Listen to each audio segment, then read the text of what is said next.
Cuando por la noche usted entra a uno de los cuartos de su casa, lo primero que hace es accionar el interruptor para que se encienda la luz. Y eso seguramente no le sorprende.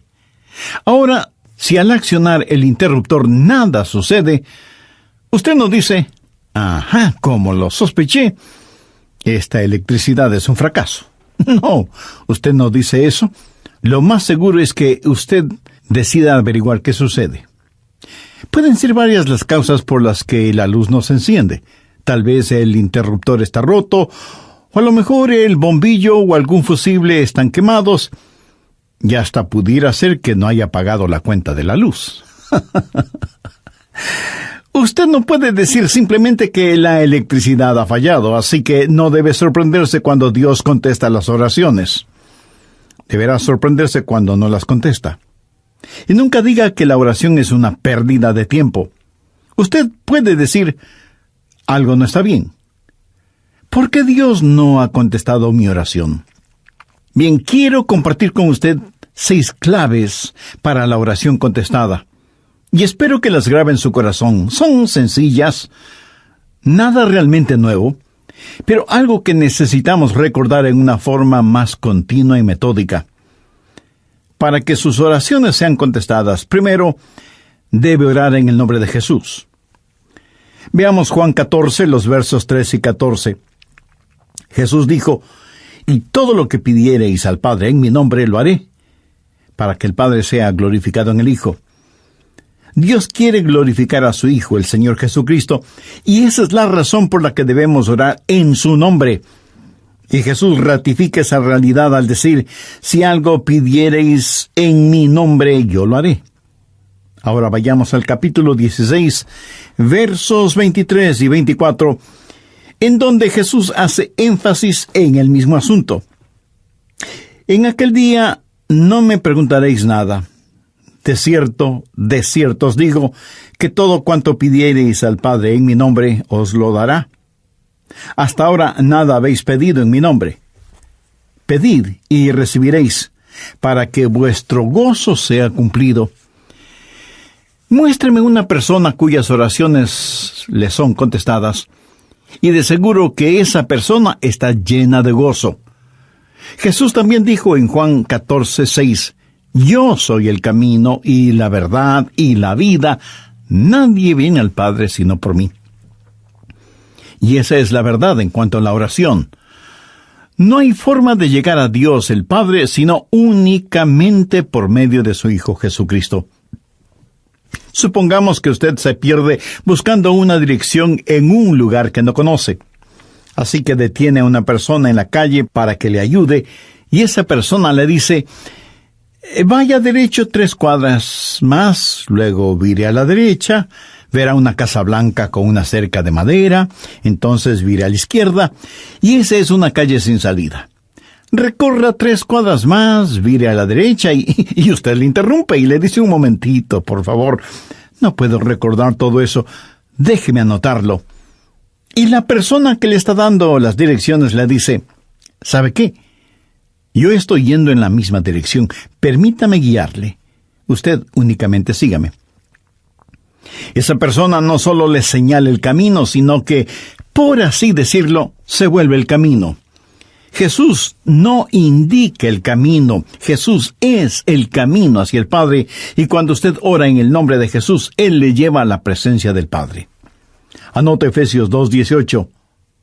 «Porque por medio de Él los unos y los otros tenemos entrada por un mismo Espíritu al Padre». ¿Qué significa orar en el nombre de Jesús? Significa orar con su autoridad. Cuando usted pone su firma en un cheque y se lo da a alguien, esa persona va al banco y lo efectiviza. El banco le entrega la cantidad de dinero estipulada en el cheque, porque ese cheque lleva su nombre, lleva su firma, y con su firma usted le autoriza al banco la entrega de ese dinero. Trate de ir a cualquier banco y hacer efectivo un cheque que no tiene ninguna firma, y le aseguro que estará metiéndose en profundos problemas. Cuando pedimos en el nombre de Jesús, no estamos simplemente rociando con algún polvito mágico oraciones al decir en el nombre de Jesús, abracadabra, que lo que he pedido se haga.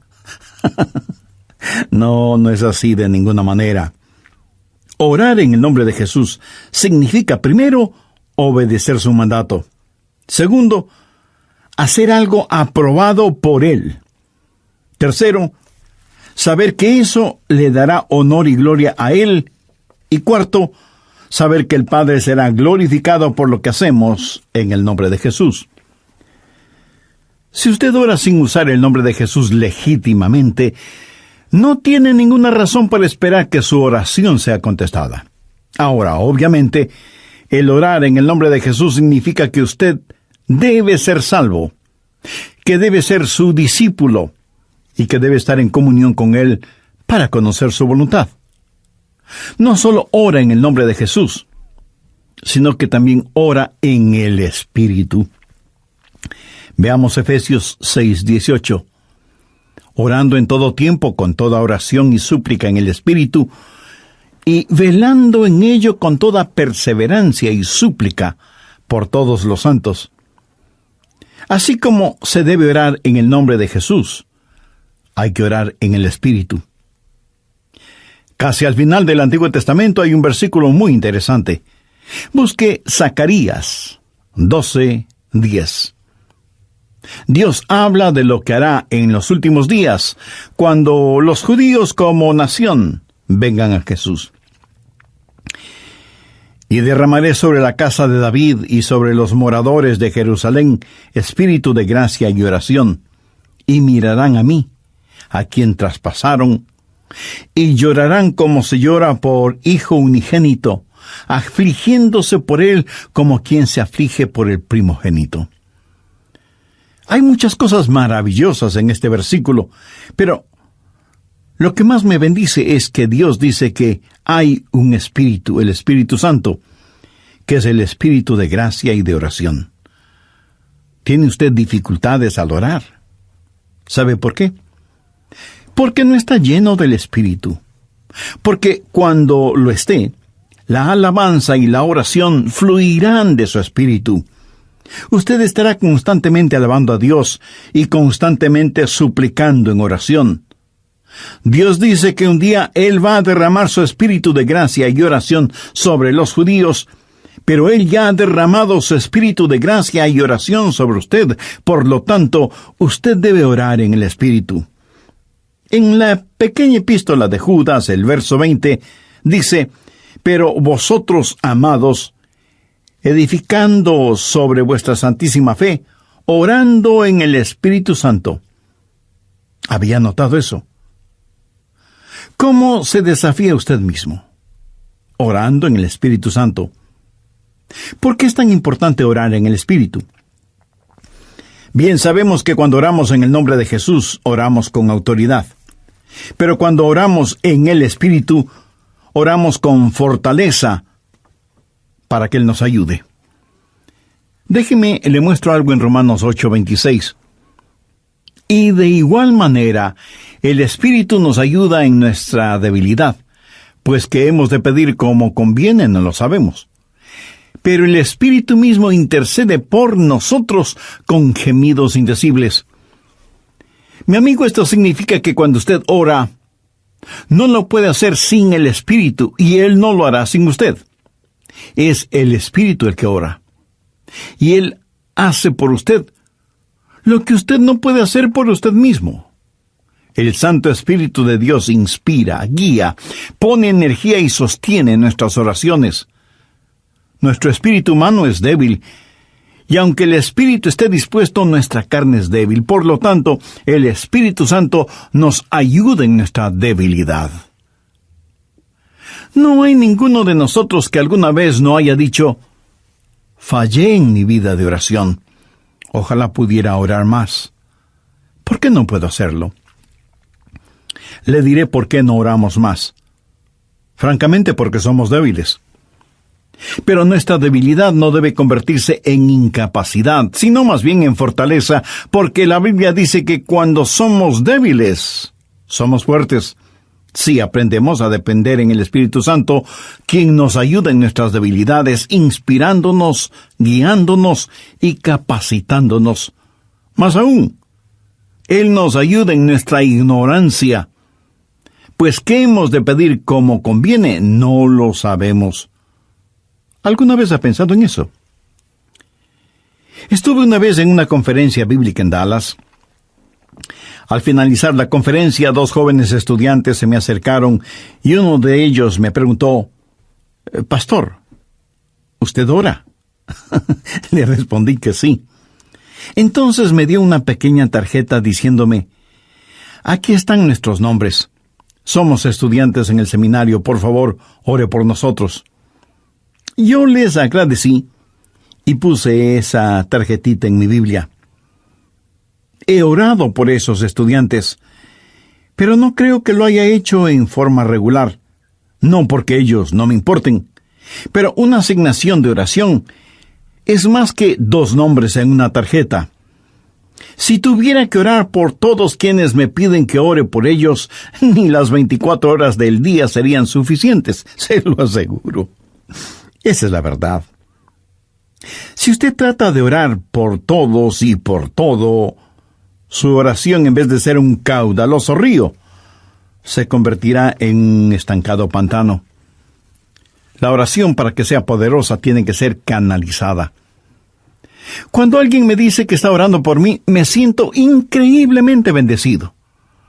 Y hay hermanos que me dicen que oran por mí diariamente, y doy gracias a Dios que muchos oran por mí. Pero me entristece la realidad de que hay millones de seres humanos por los cuales nadie ora. Ahora escúcheme. Yo no deseo estar en la lista de oración de alguien, a menos que el Espíritu Santo haya puesto primero mi nombre en el corazón de la persona que dice que ora por mí. Y cuando usted está orando por otras personas en forma individual, muchas veces no sabrá cómo orar por ellos. Por ejemplo, su tía Rosita está enferma, y usted ora, «Señor, restaura la salud de tía Rosita». ¿Cómo sabe que Dios no está preparando a tía Rosita para llevársela al cielo? Y usted ora para que tía Rosita todavía se quede en la tierra, mientras que, de acuerdo a Juan 17:24, Jesús ora y dice, «Padre, aquellos que me has dado, quiero que estén donde yo estoy». ¿Dónde está Jesús? En el cielo. ¿Dónde está la tía Rosita? Todavía en la tierra. En las reuniones de oración, más se ora para que la gente sea sanada que lo que se ora para que la gente sea salvada. Parece que estamos más interesados en mantener a los salvos fuera del cielo que a los perdidos fuera del infierno. No sabemos orar como debemos orar. Cuando Saulo perseguía a los seguidores de Cristo, antes de que fuera el apóstol Pablo, me pregunto qué oraba la iglesia en relación con Saulo. Si yo hubiera vivido en esa época, seguro que hubiera orado, «Señor, mira cómo este Saulo nos persigue. Elimínalo, evapóralo, Señor, haz algo con él». Y ciertamente, Dios hizo algo con él, pero no precisamente como se lo pedimos. Dios lo transformó en el poderoso apóstol Pablo. A veces no sabemos ni lo que pedimos. Por eso el Espíritu Santo que intercede por nosotros dice, «Señor, esto es lo que Adrián está pidiendo, pero esto es lo que en realidad necesita». El Santo Espíritu de Dios nos ayuda en nuestras debilidades cuando nosotros no sabemos cómo orar, por qué orar, o cuando no tenemos la fortaleza, ni la energía, ni el deseo de orar. E intercede con nosotros, como la Biblia lo dice en Romanos 6:26, pero el Espíritu mismo intercede por nosotros con gemidos indecibles. Ni usted ni yo, nadie puede orar como el Espíritu Santo puede hacerlo. Y la expresión gemidos indecibles era utilizada para describir los dolores de una mujer dando a luz. Eso, mi amigo, es orar en el Espíritu. Intercede por nosotros con gemidos indecibles, porque muchas veces nosotros no sabemos qué pedir. Algunos años atrás, yo viví la experiencia de un profundo dolor emocional y espiritual a tal grado que no podía ni siquiera articular una sencilla oración. Lo único que podía hacer era quejarme. Pero el Santo Espíritu de Dios escuchó mi oración, y Él llevó mi dolor, mi súplica, hasta el trono de la gracia y la misericordia de Dios. Entonces usted ora primero en el nombre de Jesús, segundo en el Espíritu Santo. Para orar en el nombre de Jesús, usted tiene que ser salvo, y para orar en el Espíritu, usted tiene que ser lleno del Espíritu Santo de Dios. Tercero, usted debe orar en obediencia a Dios. Es una malvada necedad el esperar que Dios escuche sus oraciones cuando usted no está viviendo en obediencia a Él. Lo triste es que hay personas que tienen la idea de que Dios les bendecirá, aún en su desobediencia. Razone esto un instante. Si usted está viviendo una vida de desobediencia, y aún así Dios contesta sus oraciones, ¿qué es lo que Dios está haciendo? Está animando y recompensando su pecado. Pero escúcheme, Dios le ama demasiado como para hacer eso. Veamos el Salmo 66. Quiero mostrarle algo. Salmo 66, verso 18. Este es un versículo que debería estar subrayado en su Biblia. Si en mi corazón hubiese yo mirado la iniquidad, el Señor no me habría escuchado. Ahí lo tiene, en blanco y negro y bien impreso. Y usted no tiene que ser un científico aeroespacial para entender eso, ¿verdad? Muchos hablan de las grandes promesas en la oración. Bien, esta es una promesa. Si en mi corazón hubiese yo mirado la iniquidad, el Señor no me habría escuchado. Ahora, note que no dice, si hubiera pecado, Dios no me escucharía.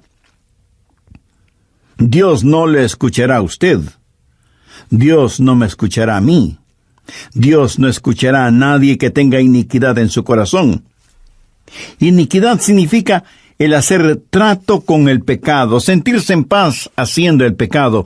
Y si yo tengo cualquier iniquidad en mi corazón, Dios no me escuchará. Ora usted a Dios. Si tiene algún pecado en su corazón, ¿cómo puede esperar que Dios le escuche? Para que Dios le escuche, usted tiene que arrepentirse de sus pecados y tener a Jesús como su Salvador y Señor. De vez en cuando alguien me dice, pastor, Dios me ha dado la habilidad de decir hermosas oraciones. Y si Dios mismo me ha dado esa habilidad, quiero decir que Él está impresionado con mis oraciones. Mi amigo, hay una buena palabra griega para describir lo que usted está diciendo. Tontería. Escúcheme, Dios no se impresiona con sus oraciones, pero sí se impresiona con su necedad. Veamos lo que dice Isaías 1:13.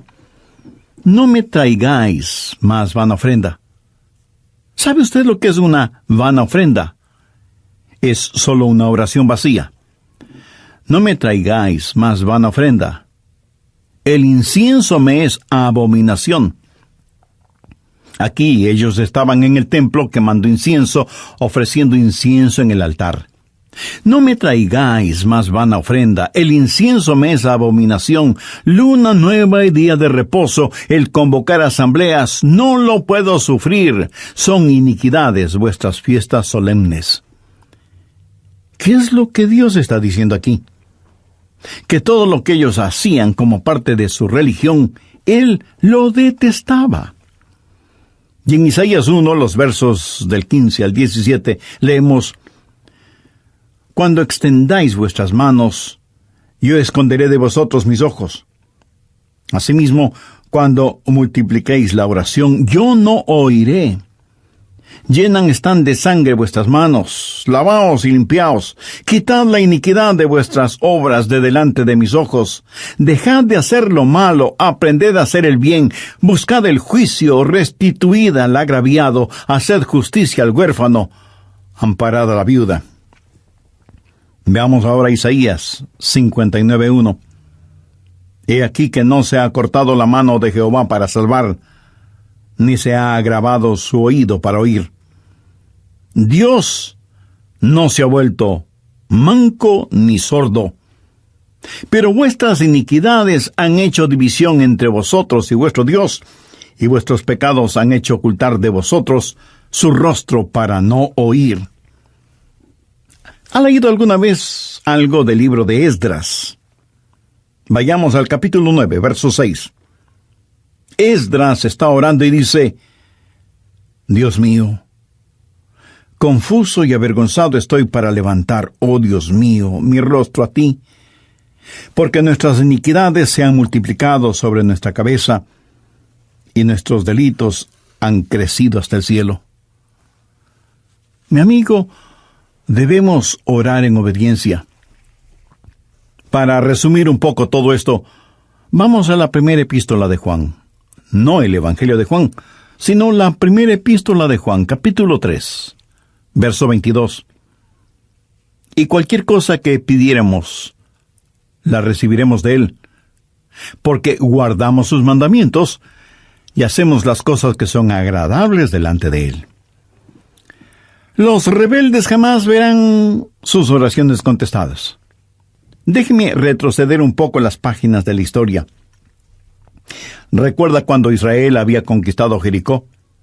Y tuvieron que pelear contra un pequeño pueblito. No era ninguna gran ciudad. Un pueblito llamado Ai. Apenas 3 letras, H, A, I, Ai. Y sin embargo, los israelitas tuvieron que huir, como se dice vulgarmente, con el rabo entre las piernas, ignominiosamente derrotados. Y Josué tiene que ir y postrarse delante de Dios y preguntarle cómo pudo permitir que tal cosa sucediera. Mire lo que le contestó Dios en Josué 7, los versos 10 y 11. Y Jehová dijo a Josué: levántate, ¿por qué te postras así sobre tu rostro? Israel ha pecado. ¿Qué está diciendo? Josué, hijo mío, ¿por qué me estás orando? No puedes utilizar tus oraciones como una cortina de humo para ocultar el pecado que hay en medio del pueblo. Enfrenta y elimina ese pecado, y entonces oiré tus oraciones. Cuarto, usted debe orar en la voluntad de Dios. No solo conocer a Jesús, no solo ser lleno del Espíritu, no solo obedecer los mandamientos, pero aun habiendo hecho todo esto, todo lo que usted desea no es necesariamente la voluntad de Dios para usted. Anote 1 de Juan 5, versos 14-15. Y esta es la confianza que tenemos en Él, que si pedimos alguna cosa conforme a su voluntad, Él nos oye. Y si sabemos que Él nos oye en cualquier cosa que pidamos, sabemos que tenemos las peticiones que le hayamos hecho. Orar en la voluntad de Dios. Y usted no encuentra la voluntad de Dios simplemente por adivinación. Pastor, ¿cómo voy a conocer la voluntad de Dios? Bien, permítame hacerle una pregunta. ¿Quiere en realidad saberlo? Y usted me responde: bueno, no sé si quiera saberlo o no. Entonces le haré otra pregunta. ¿Quiere hacer la voluntad de Dios? Y usted me responde: sí, claro que sí. ¿La quiere hacer realmente? Quiero decir, si Dios le dijera este mismo momento: hay algo que deseo que hagas, ¿lo haría? ¿Sabe usted cuál sería la primera pregunta debido a nuestra naturaleza humana? ¿Qué es, Señor? Esa no debería ser la primera pregunta o la primera respuesta. Usted no puede contestar una pregunta con otra pregunta. Usted debe contestar esa pregunta con una afirmación. Adrián, hay algo que quiero que hagas. ¿Lo harás? Yo debo contestar: Sí, Señor, lo haré. ¿Qué es lo que quieres que haga?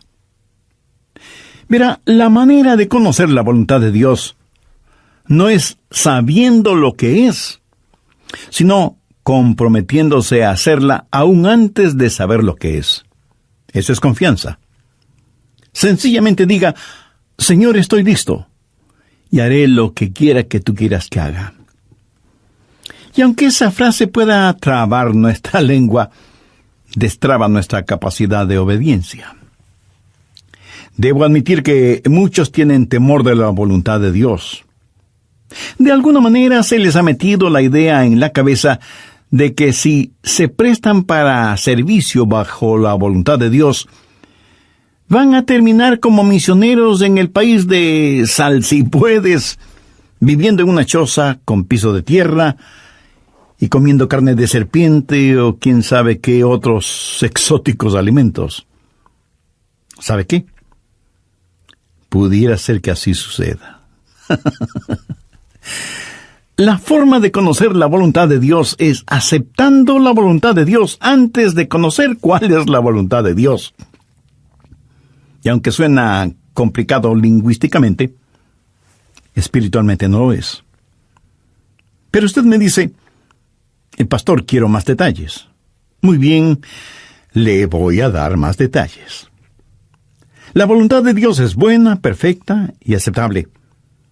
Y si piensa que esto lo digo porque soy muy inteligente, pues siento desilusionarle. Veamos qué dice Romanos 12, versos 1 y 2. Así que, hermanos, os ruego por las misericordias de Dios, que presentéis vuestros cuerpos en sacrificio vivo, santo, agradable a Dios, que es vuestro culto racional. No os conforméis a este siglo, sino transformaos por medio de la renovación de vuestro entendimiento, para que comprobéis cuál sea la voluntad de Dios, agradable y perfecta. Usted no necesita saber nada más que esto. La voluntad de Dios es buena, agradable y perfecta. Preséntese usted mismo como un sacrificio vivo y santo delante de Dios, y usted, sin ninguna sombra de duda, conocerá y comprobará que la voluntad de Dios es siempre buena, agradable y perfecta. La oración no es para manipular la voluntad de Dios, para que se amolde a la suya. Es descubrir la voluntad de Dios y meterse de cabeza en ella. Pero escúcheme con atención. En última instancia, usted no encuentra la voluntad de Dios. La voluntad de Dios lo encuentra usted. Cuando su corazón está bien con Dios, usted presenta su cuerpo como un sacrificio vivo y rehúsa el ser amoldado por el sistema y los valores del mundo, para más bien ser transformado, renovado en su mente y empezar a pensar los pensamientos de Cristo y, por lo tanto, tener la capacidad de orar en la voluntad de Dios. Quinto, orar en comunión con los creyentes. Por favor, busque el Evangelio de Marcos, capítulo 11, los versos 25 y 26. Y cuando estéis orando, perdonad si tenéis algo contra alguno, para que también vuestro Padre que está en los cielos os perdone a vosotros vuestras ofensas. Porque si vosotros no perdonáis, tampoco vuestro Padre que está en los cielos os perdonará vuestras ofensas. Mi amigo, no se olvide que un pecado no perdonado es la más formidable barrera contra la oración. Tantas personas se preguntan por qué sus oraciones no son contestadas cuando están guardando tremendos resentimientos en su corazón. Le pregunto, ¿ese resentimiento, ese enojo, vale la pena tenerlo? Lo que es peor, ¿vale la pena ir acumulándolo, guardándolo, hasta que por fin estalla, hiriendo no solo a quienes motivaron ese enojo, sino a usted mismo? La satisfacción carnal de guardar un resentimiento contra alguien no vale de ninguna manera la pena porque impide que nuestras oraciones sean contestadas. Escuché de una pequeña niña que una noche, por haberse portado mal, su mamá le mandó temprano a la cama. Pero antes de acostarse, la niña debía orar. Ella así lo hizo. Oró por su hermana y su hermano, oró por su papá y su abuelita, oró por sus amigas en la escuela, oró por su profesora, oró por su perro y por su gato, y finalizó con un alegre amén. Luego, mirando a su madre, le dijo: «Como habrás notado, mamá, tú no estuviste en mi oración». Me imagino que esa oración no habrá salido de ese cuarto, menos habrá llegado al cielo. Pero hay una profunda lección en esto. Sería una temeraria necedad si alguien, teniendo un espíritu no perdonador, pretende que sus oraciones sean contestadas. Y esto es verdad de manera especial entre marido y mujer. En 1 Pedro 3:7 leemos: «Vosotros maridos igualmente, vivid con ella sabiamente, dando honor a la mujer como a vaso más frágil y como a coherederas de la gracia de la vida». ¿Para qué? Para que vuestras oraciones no tengan estorbo. Muchos esposos y esposas, aun siendo creyentes, viven como perros y gatos, son como palo y piedra, y aun así se preguntan por qué sus oraciones no son contestadas. Sexto, usted debe orar en fe. En Mateo 21:22 leemos: «Y todo lo que pidiereis en oración, creyendo, lo recibiréis». Por favor, subraye en su Biblia la palabra creyendo. Ore creyendo, y todo vendrá. Ore dudando, y nada tendrá. ¿Alguna vez ha dicho: «Dios, yo creo», cuando en realidad no creía? Muchos piensan que el decir que creen les será contado como si en verdad creyeran. Estaban mintiendo, ellos lo sabían, y Dios también lo sabía.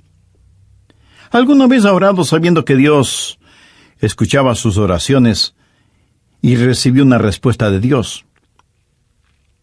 Verá, la fe es también un regalo de Dios. La fe no es algo que usted guarde en su bolsillo o en su cartera para gastarla en cualquier cosa que se le antoje. Usted no puede tener fe para nada fuera de la voluntad de Dios, porque Dios no da fe para nada que esté fuera de su voluntad. Y usted no puede tener ninguna fe a menos que Dios se la dé.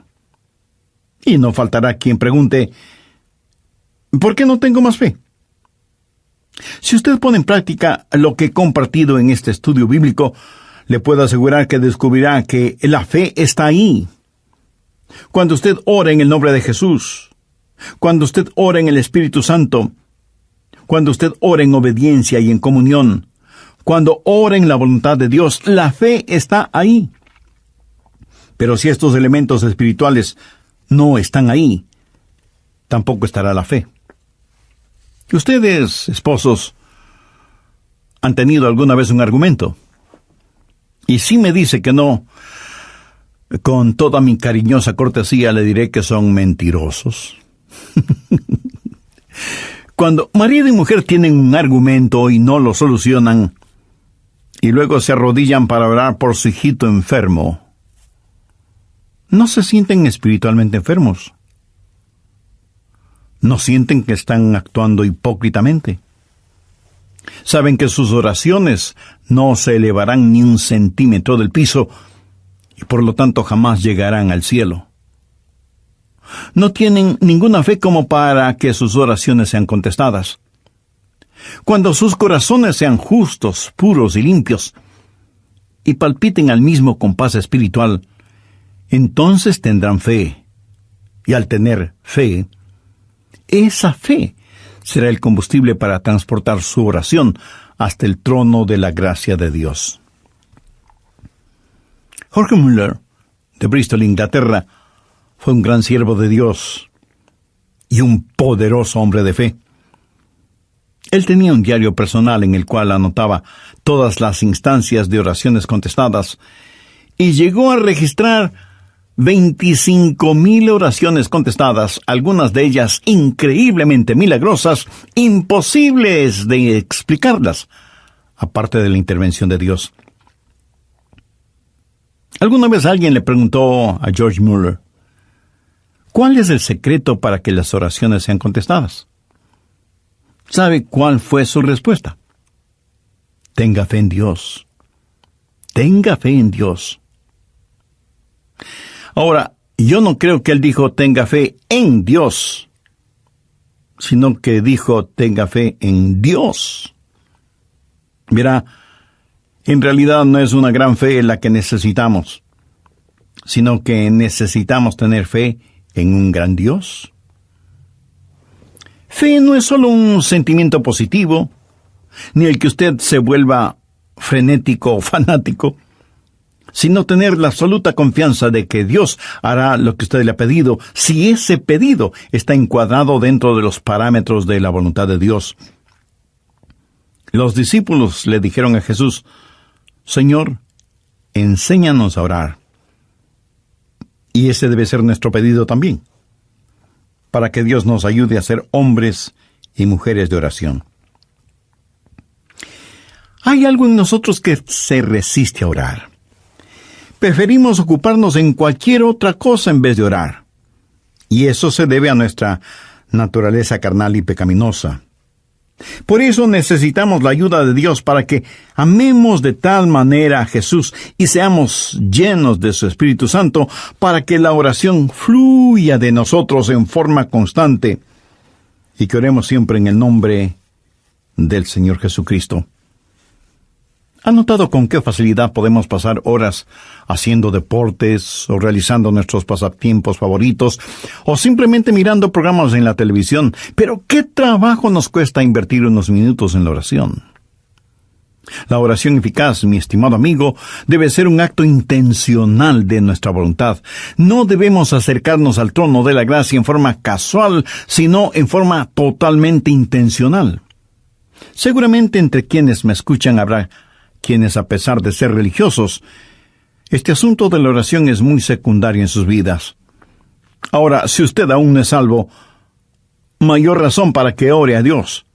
Lo puede hacer este mismo momento diciendo con sus propias palabras algo como la siguiente oración. Dios eterno, reconozco que soy una persona que no me he acercado a ti en oración, sino en raras ocasiones. Reconozco también que soy pecador, que estoy perdido y que necesito ser salvo para tener la seguridad de ir al cielo cuando me llames a tu presencia. Señor Jesús, creo que eres el Hijo de Dios y que entregaste tu vida y derramaste tu sangre en la cruz para, por medio de tu sacrificio, pagar la deuda de mis pecados, perdonarme, limpiarme y salvarme. No sé si mi fe es grande o pequeña, pero con la fe que tengo este momento te invito a que vengas a mi corazón y seas mi Salvador y mi Señor. Toma el control total de mi vida y ayúdame a ser la clase de persona que tú quieres que sea. Ayúdame a ser un testigo fiel de tu gracia y misericordia hasta el momento en que me llames a tu presencia. Lo pido en tu santo nombre. Amén.